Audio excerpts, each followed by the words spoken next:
Welcome to the Exceptional Sales Leader Podcast with Darren Mitchell. If you're a sales leader looking to take your leadership to a whole new level, then this is the podcast for you. We'll be exploring tips, techniques, and strategies to help you take your leadership to the exceptional level and allow you to enjoy more money, more meaning, and better sales results.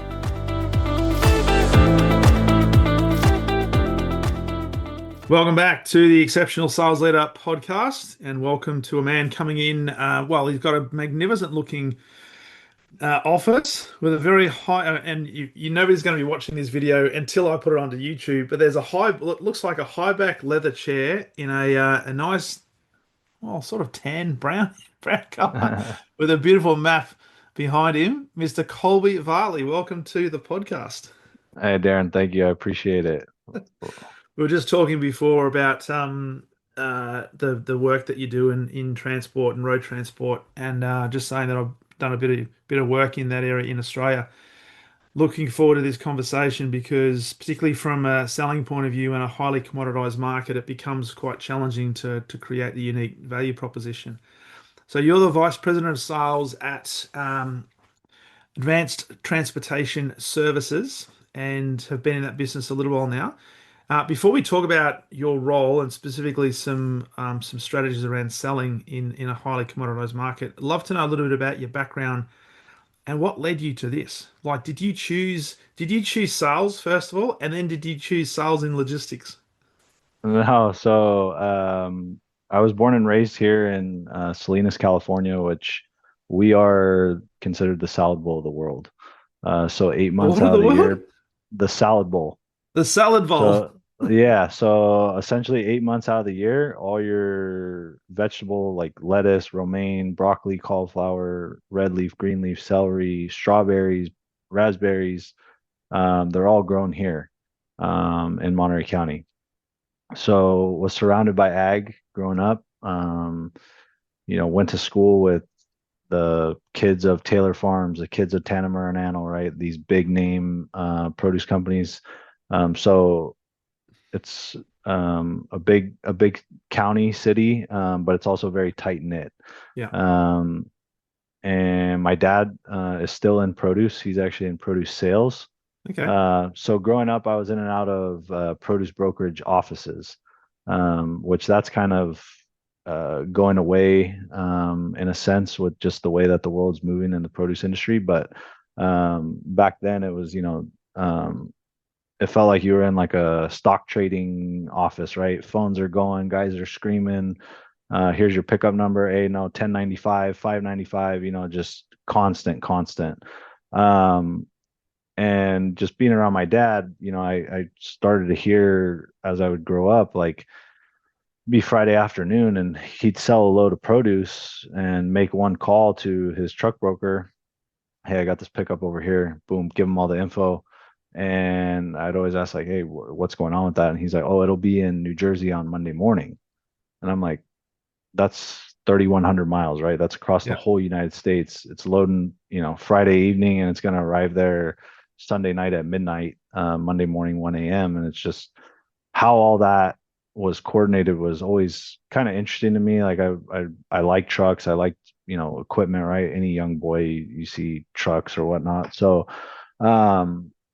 was always kind of drawn to it. And then once I graduated high school, I actually went to work for a local asset-based local trucking company here in Salinas. And that's where I really got my feet wet, went, got my license, started picking stuff up, dropping stuff off here locally, went to Fresno State, which is a college, and got my degree in ag business. So at that time, I really wasn't sure what I was going to do. But an ag business degree is pretty broad. And I knew I was going to do something in agriculture, whether it was seeds, pesticides, equipment, farming, coolers, like something within the industry, produce sales. And with that degree, I figured, hey, this will give me that opportunity. And then once I graduated, my dad and I had a short talk about, hey, what are you going to do? What do you want to do? Like, obviously, if you'd like to come work for me, I'm confident that you'll do well. but my only fear is the long term of this business is not there.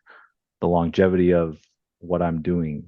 I don't Mhm. know if this is going to be something that's going to be around 20 years from now. So I would hate to see you come get in, do really well, and then 15 years later, after you've established yourself, the business isn't there anymore. Yeah. But he said, "Hey, I really believe, from what I can see, being in the business, 30 plus years, that the need for good transportation will never go away Mhm. ever because it's so difficult, and it's so important that there's no AI, there's no um, computer, there's nothing that's going to replace somebody that knows what they're doing shipping highly perishable food and produce across the United States that's going Mhm. to replace that, Yeah. that I could see in the next 50 years. Yeah.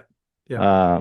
So with that, I said, okay. I went back to work at that asset-based company for 3 years out of college.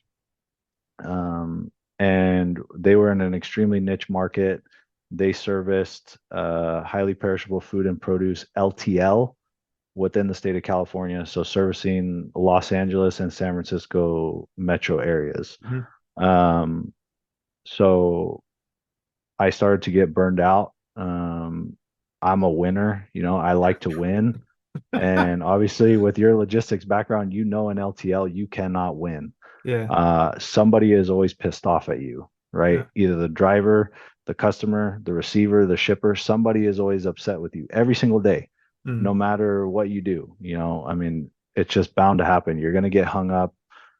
It's not your fault. It's not anybody's fault. I mean, except whoever's holding you up. But the other customer on the truck, he doesn't care, Mhm. but then the next day he could be the guy that screws it up and it's okay, right? Yeah. So, Exactly. um, I got kind of tired of that, and through some mutual relationships, I met the owner of ATS, which at that time, the owner of ATS, Marshall, and my father used to drive trucks together back in the 1970s. Um, so, which I didn't know that at that time when I met him, but small produce world, right? Yeah.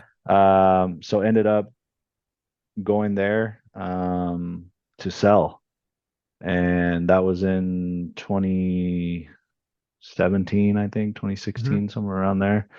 And just with a few things that were going on in our industry, I say that the timing was impeccable.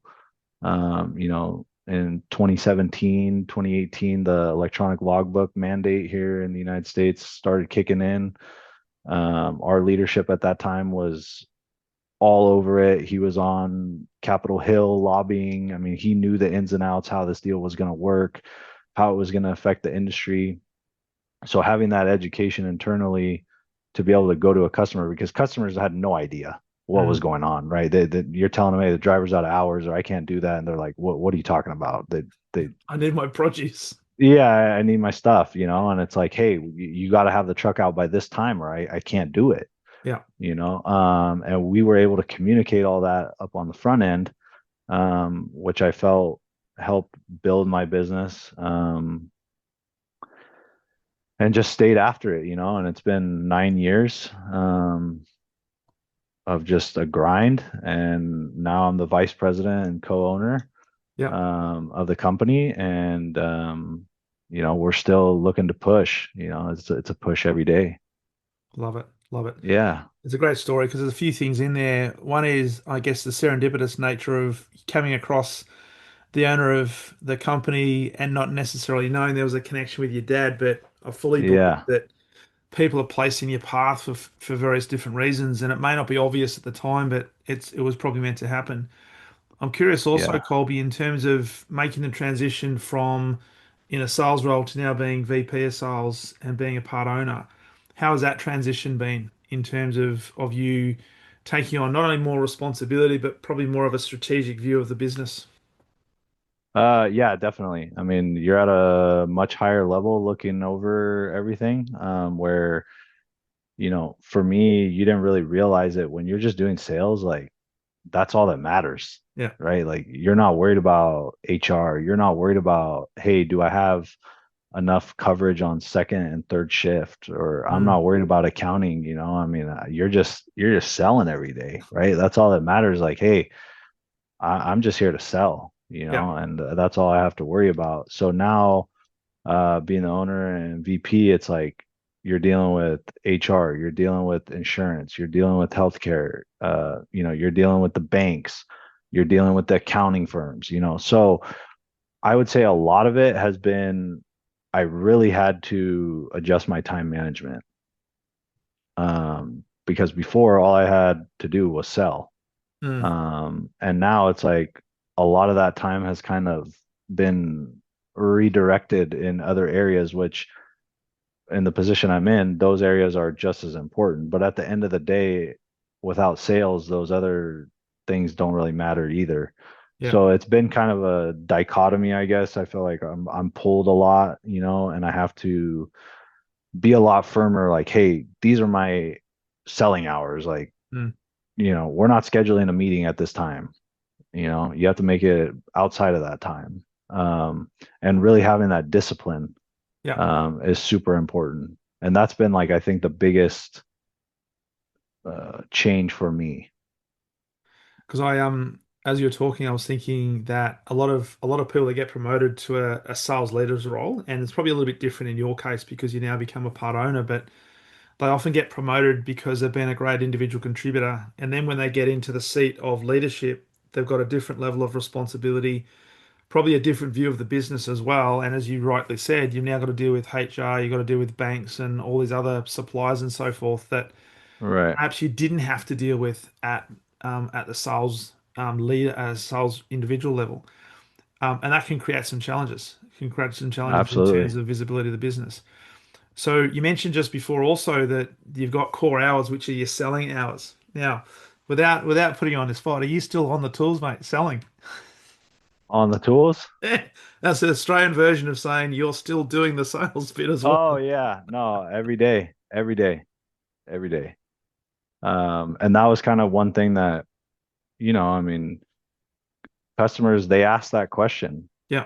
when they found out, hey, you're buying the company, and you're getting promoted, like, are you still handling our book? And I mean, those are tough conversations to have, and to be honest, for me, I was kind of like thrown off, which, I mean, obviously I've only done a transition like that one time, but when you're a big company, I'm sure that happens to them with multiple vendors, Mm. suppliers, and whatnot. And obviously, I'm sure they've had it go away that wasn't in their favor. Yeah. Um, so, and we feel that that's a big part of our success, especially like in our brokerage. I handle the customer and I handle the truck. So Hmm. it's like I know, like, if there's special instructions or the customer's telling me something, like, I can relay that directly to the truck and I can handpick the best truck for the best possible outcome. And it's like Yeah. I'm doing it, Yeah. right? I'm not handing it off to someone else. Yeah. Um, it's like I'm gonna do it. And that Yeah. way I know it's the right fit. We're not trying to put a square peg in a round hole. Mm. Plus, there's also a level of certainty and reliability that is created in the eyes of the customer when they know that you are the Absolutely. person that's literally going Absolutely. to chaperone the sale right through to the end product delivery, and they've got some Correct. certainty that if things go wrong, you'll be all over it before they probably know it. Yeah, exactly. So with Exactly. that, thinking about obviously taking on a VP of sales role, you'd have to be a lot more strategic because there's a lot more business planning, a lot more forecasting, and thinking about the strategic direction of the business. Before we press record, you talked about how saturated the logistics market is in the States, which is no different to here in Australia. Right. And I was reading interestingly that something like 70 to 75% of all um, of all freight in the US is transported by trucks. So that's a huge percentage. And I love your thoughts on in a highly saturated marketplace, how do you, because I'd love to talk about the differentiation that you create in the Sure. marketplace, because a lot of people listening to this would be in highly competitive markets. They might think, well, we have a differentiation, but I'm not sure I can really articulate it. And without giving too much away, my understanding would be that the margins in logistics are not huge either. So you're working on some pretty tight margins. So how do we differentiate, right? What's the unique proposition that you can think about, or you can help others that might be listening to Sure. this? So I guess going back to the margins part, I guess it depends who you ask. If you ask a disgruntled truck driver, they think we make 50 to 100% a load. But I can tell you that the industry standard, I I believe, is probably somewhere between 8 and 15%, Yeah, and probably closer to 8. yeah, yeah. Um, So there's not a if lot of we're wiggle all, room. yeah, not a lot of wiggle room. Um, so with that being said, we've really continued to follow why ATS was started. So Hmm. ATS was started back in 1984 to service the fresh fruit and produce industry. That was the reason for starting Hmm. the company. So yes, we are in transportation. Yes, we are in logistics, but the company was started on a niche basis, and we've continued to push through that niche and stay there. We haven't gone off the path. We haven't veered off course. We have stayed in the highly perishable food and produce industry. Um, and we feel that our opinion is that because of the perishability and quickness that it takes, it's not like a load of paper towels that whenever it gets there, right? I mean, you got Good product enough is that, near enough. Yeah. yeah, you got product on the truck that delivering from Friday to Saturday is the difference between it making it through the door of that receiver, Mm, right? Less than 24 hours more, or more than 24 hours than when it's supposed to be there, might not make it through. mm. They might say, hey, you know what, the quality's just not there, and it's like that one day could make or break that sale for that Yeah. customer. Um, and then also we really looked at, there's other loads, like just cheaper items, carrots, onions, potatoes, maybe they're not as much, but we're after those strawberry, blueberry, blackberry, I mean, I'm talking $250,000 cargo values, right? Really high cargo value. And when you have that kind of money on the line rolling across 3,000 miles, like there's a different market for that than a dry van of bottled water. Yeah. Um, so that's really how we've differentiated ourselves. We're in a niche market. And I don't want to say that if you get into a niche market, I mean, there's still the cheap guys Mm, in the niche market, right? Like, don't get me wrong. There's the yeah. guys that I hear about every day. Oh, so and so quoted me this. Hey, go for it. Go for it. Yeah, go for it. When they Yeah. burn up your load of $80,000 strawberries and they hand you the insurance company's number and tell you good luck, you'll Yeah. understand why I'm charging you $300 more, Yeah. because I'm going to write you the check for 80 grand and FedEx overnight it. So Mm, you can still sell strawberries and not go fight an insurance company. Let me do yeah. that. Yeah. Um, so that's where those value propositions come in.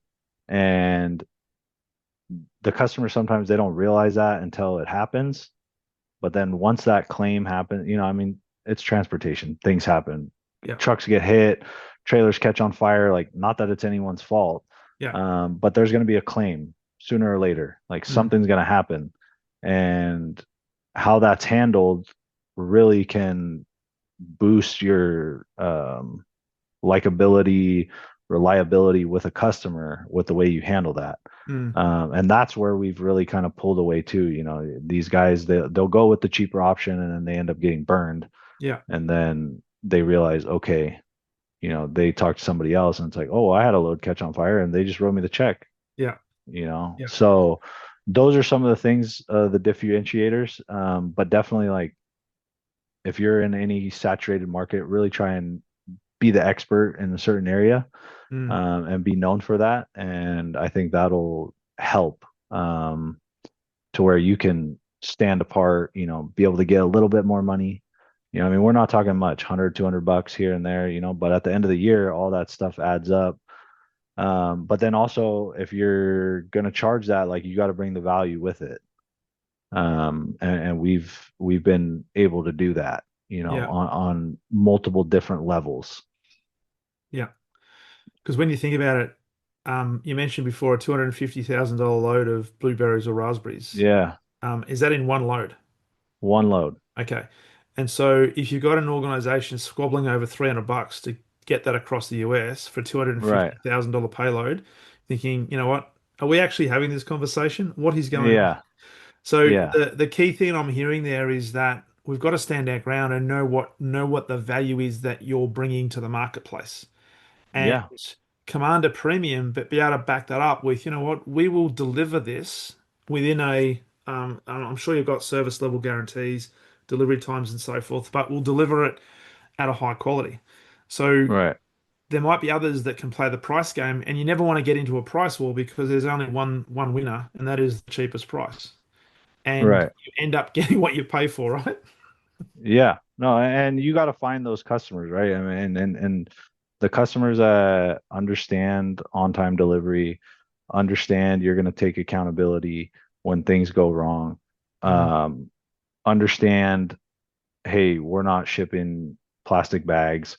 Those customers understand that. yeah, Um, but then, as you start working your way down, you're going to run into those guys that, they're really after the cheapest. yeah, And yeah. that's okay, and that's a big thing. I know we touched on it, but for us, like no business is better than bad business, Mm, like, yeah, you're trying to meet your number, but if you're going to take an order to meet a number and then you're going backwards $500 in profit, like now you're $1,000 off instead of yeah. 500, like that doesn't make sense. What? So No. you could say that you hauled the load for them, right? Like, why are you going Yeah, to lose but $500 for them, when you don't need to? and the other thing with that is if you provide a discount for the sake of getting a sale in to look good on the balance sheet, and you don't provide a great experience, or it's not what they thought it was going to be, you've now set a precedent because that's now the minimum expectation that that customer has the next time they want to do business with you because you've now given them a precedent that you've actually provided some sort of discount versus saying, you know what, we are really clear on who we work with. We are very clear on our customer, what that ideal customer looks like, and we are only going to do business with that customer. So our methodology is we don't discount, but we focus on what is value. And Yeah.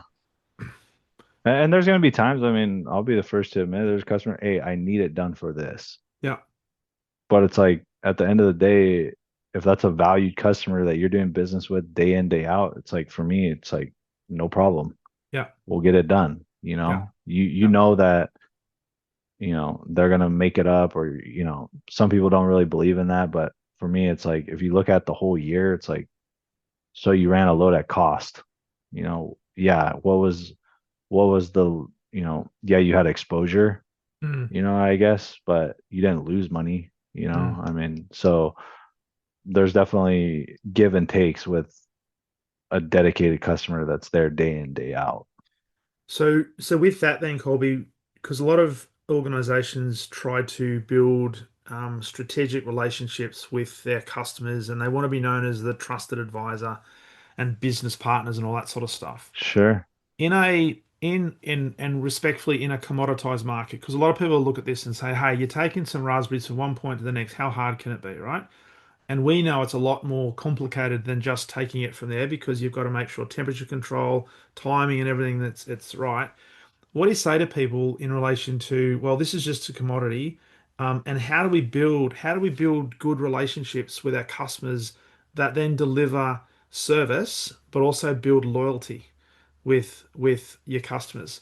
Because as you rightly said, there'll be some times when they said, "Hey, mate, I need a chop out. I need you to do this at this price," and you'll probably do that, and that's probably because you've got a good relationship. You wouldn't just do that with everybody. Yeah, no, absolutely. I mean, there's so many ways. Um, but I feel like for me personally, like building my book, like you got to spend time with these people, Mm, right? Like, yes, you're doing the daily transaction, you're doing the work, but like go break bread, Mm, go to dinner, go to whatever, right? A ball game. For me, like last weekend, I was down in Palm Springs. I was at a produce show, and there was probably 35, 40 customers that I deal with on a consistent basis. And just as little as, they're there trying to sell their stuff and just going to the booth and saying, "Hey, man, really appreciate everything you guys do for us. yeah.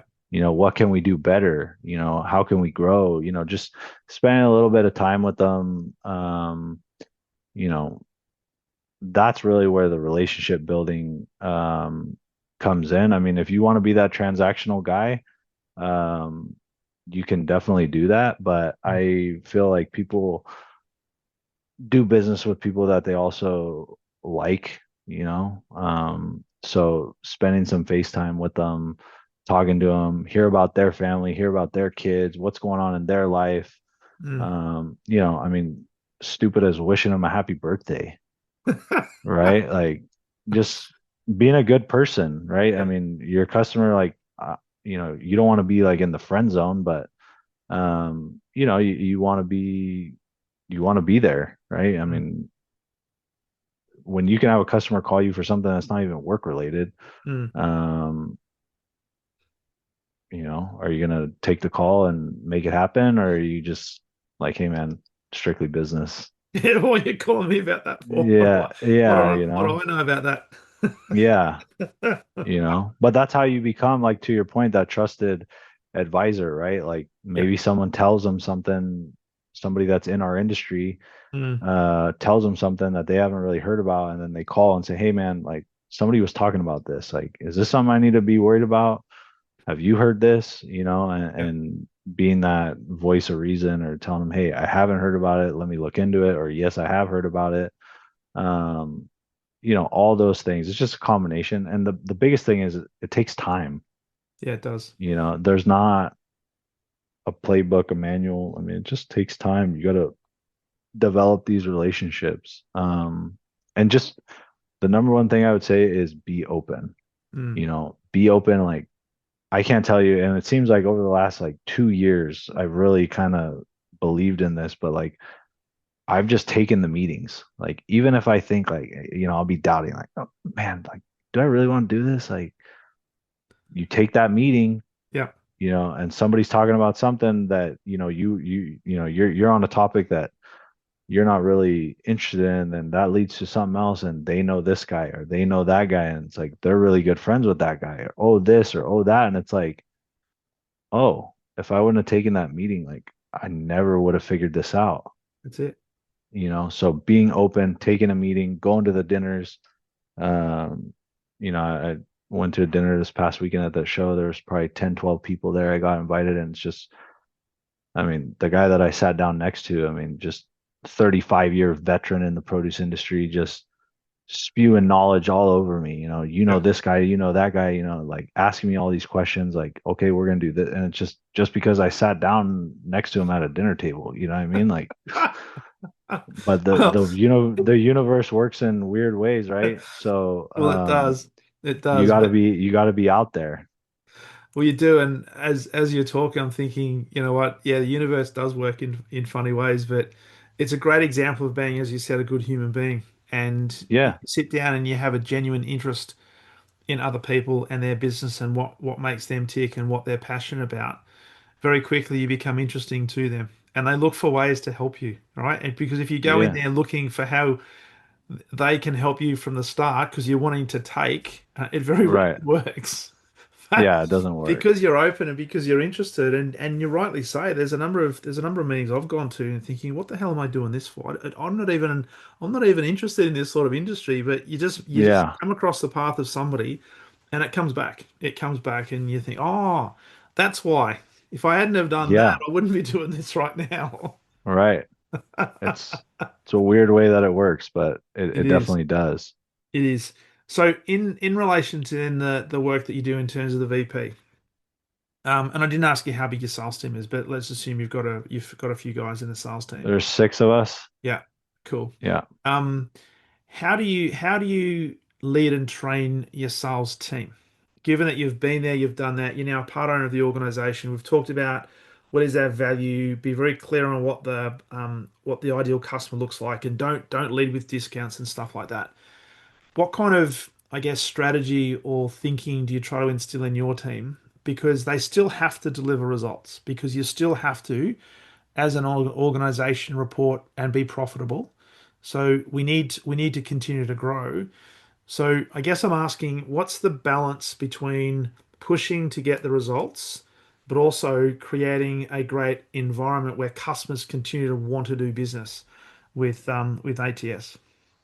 Yeah, so that's a great question. And a lot of fortunately for us, a lot of our business is reoccurring. Once we get that customer, if you're servicing them consistently to or above their standards, there's really no reason for them um, to go away. So we focus a lot on making sure that the customers that we have are well taken care of. We don't want them to go anywhere. Um, but then at the same time, obviously, this is business, this is sales. Like you have to have your hopper, you're going, right? You got to have some sort of pipeline rolling Mm, because here's what happens. I mean, mostly for us, I would say 99% of the time, like we don't lose a customer because of something that we did. I'm pretty confident in saying that. I don't want to come off cocky, but we really, yeah. really strive to do a great job, right? Like we're not going to let a customer walk away from us because we mishandled them. Like that's Mm, just not who we are. The way that we do lose customers, unfortunately, is let's say I'm doing business with you, right? You and I, we've developed a relationship. We're doing loads. Everything's great. Well, you've been doing such a great job at the exceptional sales leader organization. Your boss comes to you and says, "Hey, Darren, great news. I'm promoting you," yeah. right? And you call me and say, "Hey, I'm getting promoted and we've hired Joe. Joe's going to take over." Okay, great. Well, Joe has his own trucks Yeah. because Joe is at a different company. Yeah.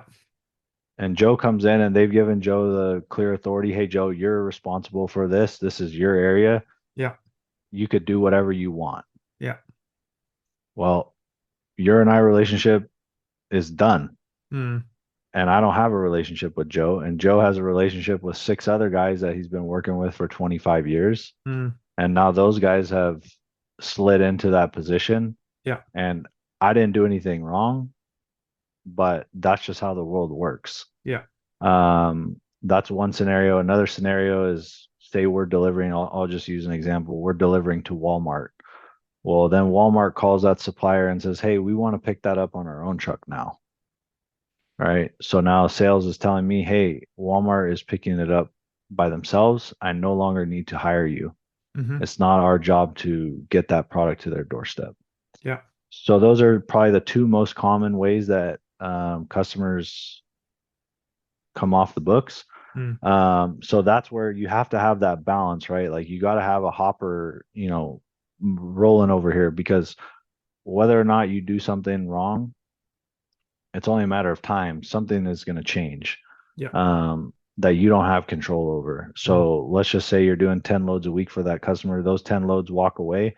If you don't have something brewing in the pipeline to replace those 10 loads, like that's not yeah. ideal. Yeah. So, you're constantly working on both, right? You Mm, have to, because obviously in our business, I feel like the sales cycle is very long, very, very long. It's not a quick conversion. So some of how these long would you say is accounts, long? I mean, it could be months, it could be years. Okay. It really depends on a lot of it is what is the market doing, right? If it's a tight truck market, that process is probably going to be a little bit faster. Mm, In a saturated market like we're in right now, you're probably looking at years, if that.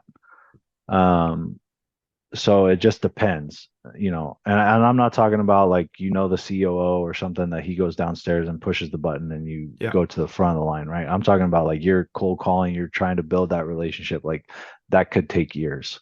Yeah. Um, so it's a constant work in progress. because the other thing I was thinking about then is there has to be a deep level of trust that is established between the not just the supplier because you're the brokerage, but also the end customer that gets the produce. Yeah. Because if you deliver a $250,000 load of blueberries or strawberries and the quality is not there, do they go to the supplier or they first come to you? So how is Well, trust then they're potentially? gonna go back to the supplier, and it's all gonna come down to, did we make it on time, right? I mean, are we there when we're supposed to be there? And did we maintain temperature? Mm, Those are the two things that they're gonna look at to see, did we do our job? yeah, If I got it there on time and I maintained temperature, yeah, it's gonna be a shipper issue. yeah, Whether that product, wasn't they didn't ship the freshest stuff that they had available. mm, The fruit just didn't have the legs for the ride, yeah, and like going back, I mean, 24 hours on those kind of items can make or break it of yeah, getting it into the door. So yeah, those are the two things that we really get um, graded on, finding out where that liability is going to lie. mm. But if we maintain temperature and we got there when we were supposed to get there, the shipper's going to figure it out with the vendor. Yeah, because I'm thinking, as you're describing those situations where you really don't have control. Somebody comes in, they've got a relationship with another organization, and they give them the opportunity. How Yeah. much of the work that we do is to build trust, and it's not based on a cost. It's based on the service we deliver, the excellence we deliver, the standards we've got in place, the thresholds we have, and I guess the ruthlessness of our schedule to make sure, hey, we have to leave California by this date, so we can get to New Jersey by this time and this date. It's almost like military precision. It has to be done that way.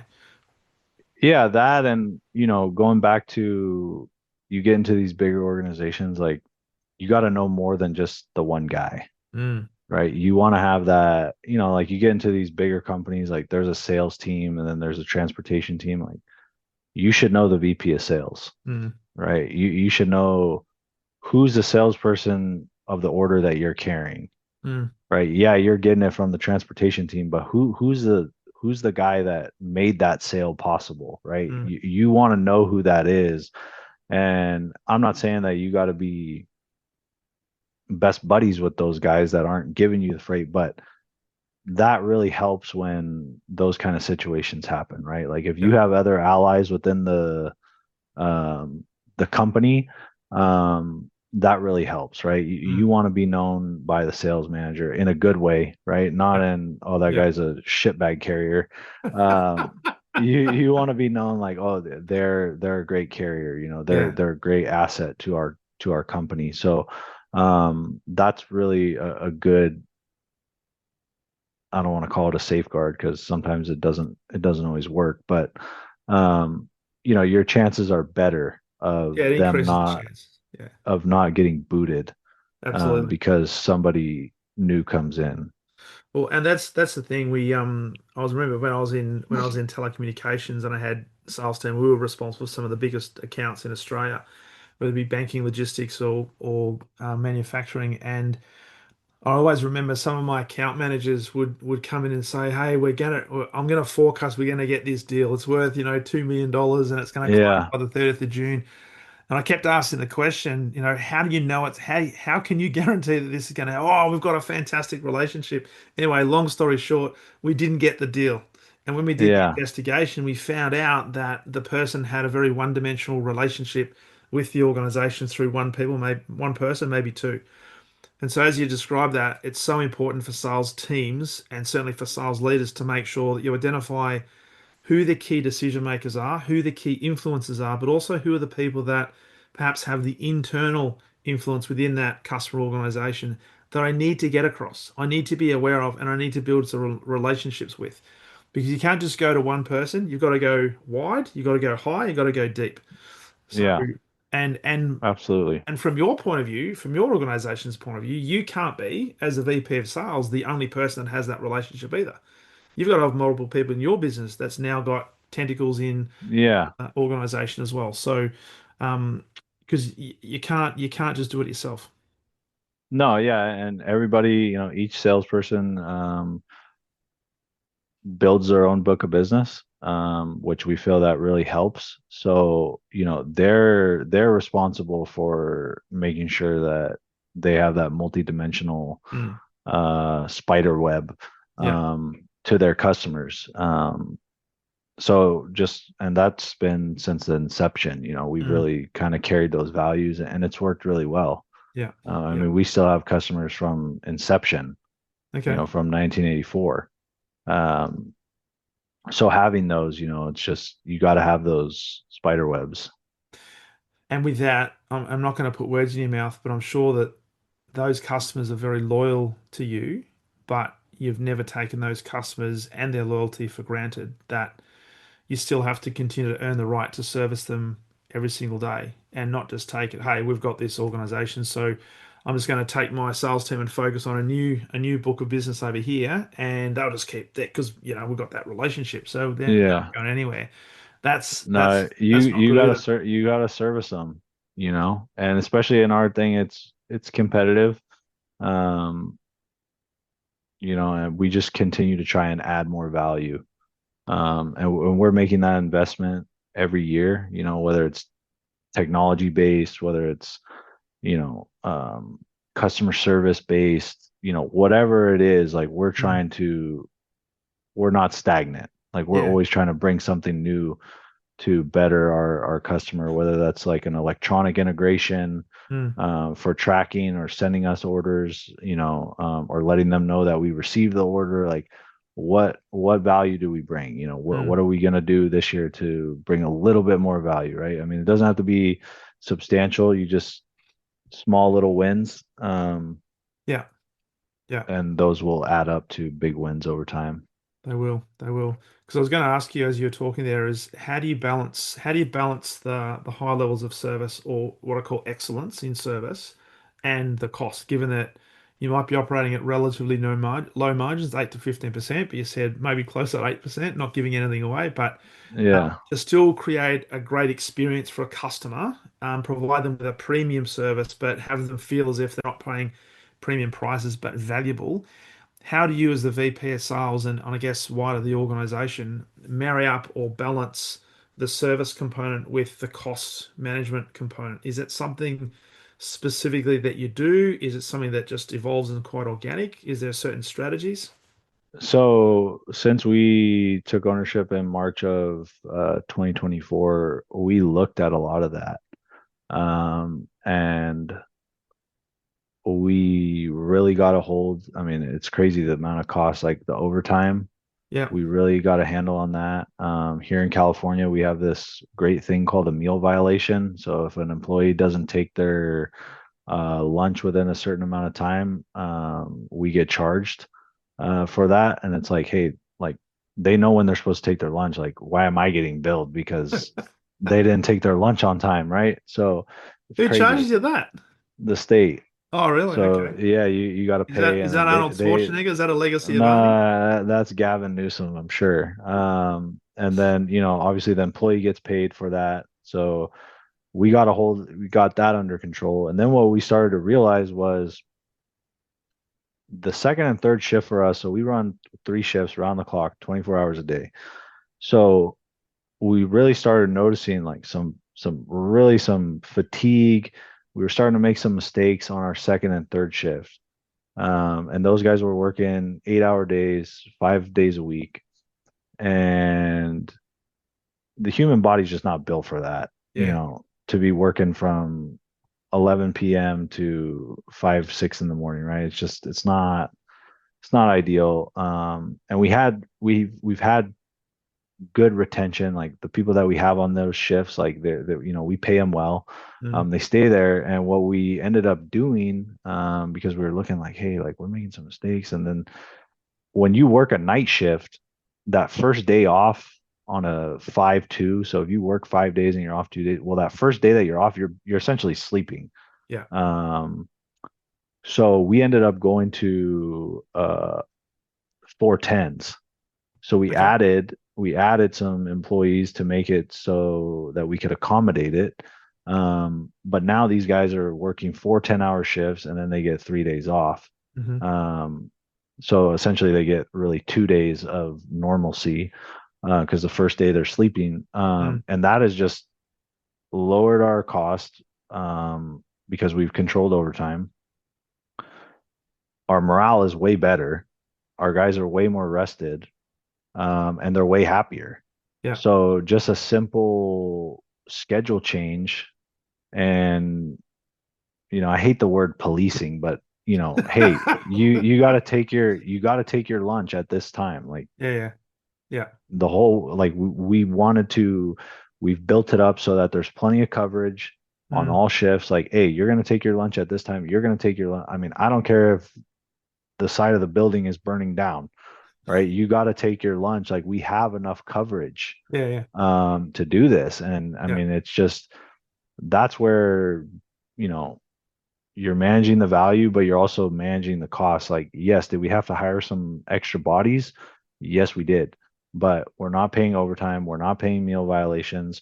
And it's probably a wash at the end of the day. But our people are well rested, Yeah. they're more energized, and we're getting better quality of work, Yeah. which ultimately is the value that's going to our customer. Yeah.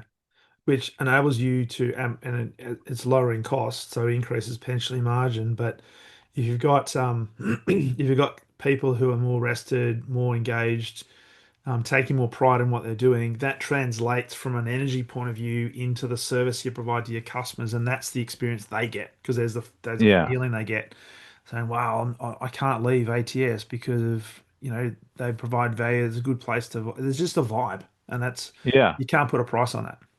you cannot. Yeah. So it's been a really good, and I feel like we've just kind of tipped the iceberg on that, but those are two pretty substantial changes that we feel have um, kept us competitive, and we're also dealing with in our industry, like a lot of the bigger guys, they're doing the offshore thing, and an offshore salary versus like a US based salary to what I'm paying is literally 50% less.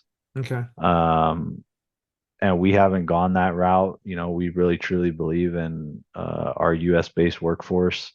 Um, how much do customers care about it? I'm not 100% sold yet that they know that they're talking to a US based Mhm. person. They're not talking to somebody overseas. I Yeah. don't know how sold they are on that. I think our customer base is pretty sold on it, but if you're Mm. probably talking about like the paper towels of the world, they probably don't care. They're just all about price. Yeah. So Yeah. for our business model, we've stayed in the US, Yeah. and it's just we're making it work. And that's the cool thing because the customers that matter, they're the ones that you don't have to convince. It's just, yep, this is how it is. The ones that Yeah, don't care, and as you said, they're just looking at commodity. They don't care about anything, just the price. They're probably not your customers anyway, so who cares? right. Yeah. Exactly.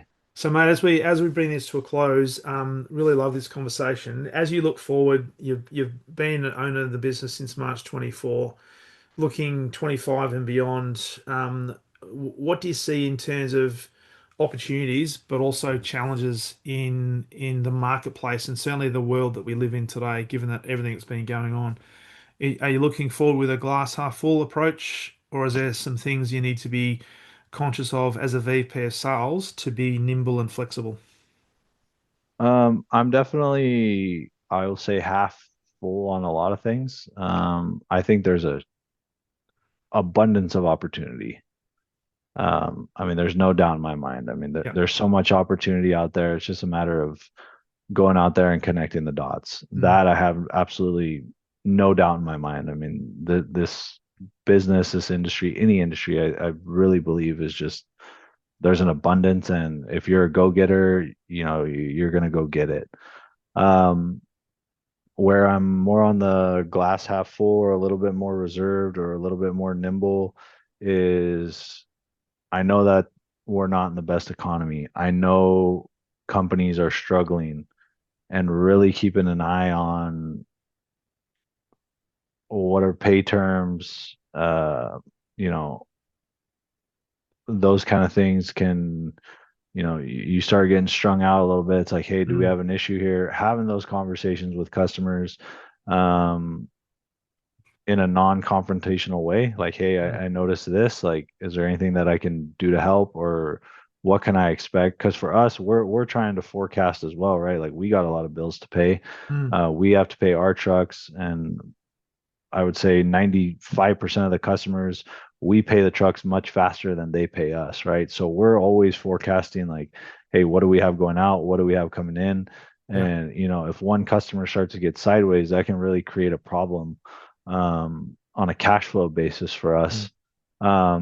So I think those are some of the things that I look at, and no one's doing it intentionally, but it's just the state that we're in right now. There's some people, everybody is really kind of hurting. Markets are Yeah. not great, prices are not great. Um, Customers are scraping bottom to get by. Yeah. And you have to empathize with that and try and handle it the best you can. I mean, you want to work it out, but at the same time, you don't want to get burned. Mm. And it's a delicate dance. It is. You have to kind of play, right? And if you cut that cord, you have to be okay with, if they come out of it okay on the other side, there's a high probability that, you're not going to be able to do business. Mm. So you have to weigh those options, Yeah.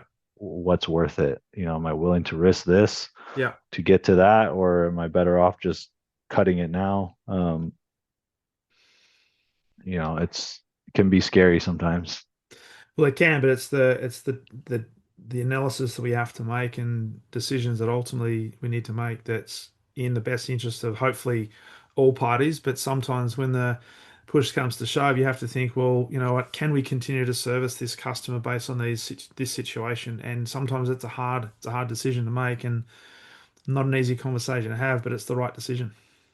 Yeah, absolutely. Yeah. Yeah. So, mate, thanks for coming onto the podcast. If people want to know more about you and to connect with you, where's the best place for them to do LinkedIn, Instagram, Facebook, YouTube. I mean, we're on all the that? social TikTok. medias. Yeah, TikTok. I can We're on just on imagine all. you doing some dancing. Yeah, we're on all the platforms. So you go to our website, um, all wherever. So best way, email or just call our office. It's All probably the good. best. All good, mate. So Hey, I appreciate you having me on. It's been fun. yeah, I love having the conversation. So, mate, all the best as you continue to dominate the US market in relation to the refrigerated transport and the perishables. But Yeah, I want thank to you. thank you for coming on the podcast, mate. Been a great conversation. Yeah, thanks very much. I appreciate it.